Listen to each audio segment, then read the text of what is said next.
Hi, my name is Joe. I live in a small village outside of Albany, New York. And when I used to go around and give talks to local groups about my interest in what people call the supernatural, I used to introduce myself as a medium, as somebody being psychic, and who was a healer. And I don't do that anymore because it kind of creates a separation to make it sound like I'm different than you are. And the truth is that we are all capable of these abilities. We don't understand the reasons why they exist, and that's what I'm trying to change. If you were to see me the middle or early 1970s, you'd see somebody who was completely skeptical about these things and made fun, in fact, of somebody who mentioned them. Started reading, started getting involved with the philosophy, Hermetic philosophy that I found in a book called The Kabbalion, and I became fascinated, and I had to keep on reading. And one of the things that the Kabbalion states is that we're all connected. We're all part of one thing because we're all part of the infinite. And there's something called the law of correspondence that says because everything flows from one source, it has complete continuity. So if something manifests on one level, it manifests the same way on all levels. So I started looking to science in the early 1980s with the idea that if correspondence was true, that science had to be going, at least in some way, in that direction. All right? And lo and behold, what I found was exactly that. If you listen to some of the physicists today, they are beginning to sound like Eastern philosophers. They are saying that we are part of one thing, that we are all interconnected, and the universe is very different than we ever dreamed it could be. A few moments ago, I just got through watching a TV show that said that there very likely are infinite parallel universes next to one another. And for years, the people in Eastern philosophy, or people in this new age, quote unquote, I don't know if I like that term too much, but that there are other dimensions of reality. So I decided to explore a little bit and to see what was going on. And you're going to find out the things that I discovered in the course of going through this website. But the reason I put this in here at this particular point in time was to emphasize the fact that science is heading in a direction that they're beginning to sound like they belong to some type of Eastern philosophy. And they are proving that a lot of the things that the mystics have been saying for years upon years, in fact, thousands of years, are literally true, that we are all interconnected. And when I understood that, what happened is I believed. And if there was one thing that I could possibly emphasize to you, belief is critical. Without belief, nothing is going to happen. It's just something that it builds up in your mind and supports you in terms of what you try and experiment with if you get involved in this subject.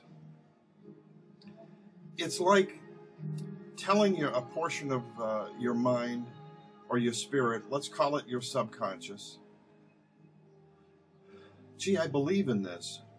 Why don't you expand my understanding and guide me and direct me in a way to bring me to a point where I have an even better understanding? I mean, I had a friend of mine at one time who was a dentist, and he stopped using local anesthetic, Novocaine, for all of the work that he was doing. And at one time I had to have something done, and he used hypnosis. And as I sat there with my eyes closed, he said to me, right now I'm talking to your subconscious.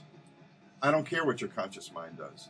If it listens to the cars out in the street or the noise from the yard in the back of this building, I don't care, because I'm talking to the subconscious. And I want the subconscious to do this. And believe me, once the subconscious hears that and starts paying attention, I had no choice. I was gone. The principle is kind of the same. Now, if you look at what I'm going to say and what you read in this website, and you go, gee, this is real, all right? I would like to know more. Somewhere, something inside of you is going to click, and it's going to go, okay, let me guide you in this direction. Because that good old thing called synchronicity has got to have some type of driving force behind it. There's got to be something involved in terms of the causality that leads you to things that you want to find. Now, as we go through this, I will attempt to show you why all of this subject is of extreme importance, not just for the phenomena, to be psychic or to be a medium, okay? But if you understand the underlying and guiding principles, it gives you an entirely new picture of what the universe is like, what other people are like, and you will never be able to look at them in the same way again. And that's a very important thing, because it can have a very, very strong tendency to change your value systems, the way you look at the world and the way you treat it and the way you treat other people. But again, science is becoming our guideline, along with philosophies that are very, very old. And you know what's a unique thing? I kind of look at this as a way of trying to understand why for years upon years we go and we say, well, this is the one way to do things. And let's say in this case it's science.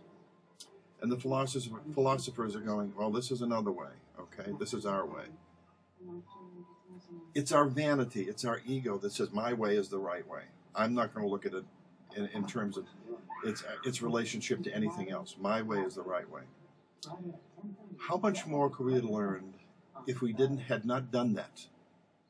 Okay, if we had understood that there are more than one vantage point to dissect something and to explore, I think we would have gained an awful lot. That's, again, part of what I'm hoping to achieve. I hope you enjoy this, and we'll talk again.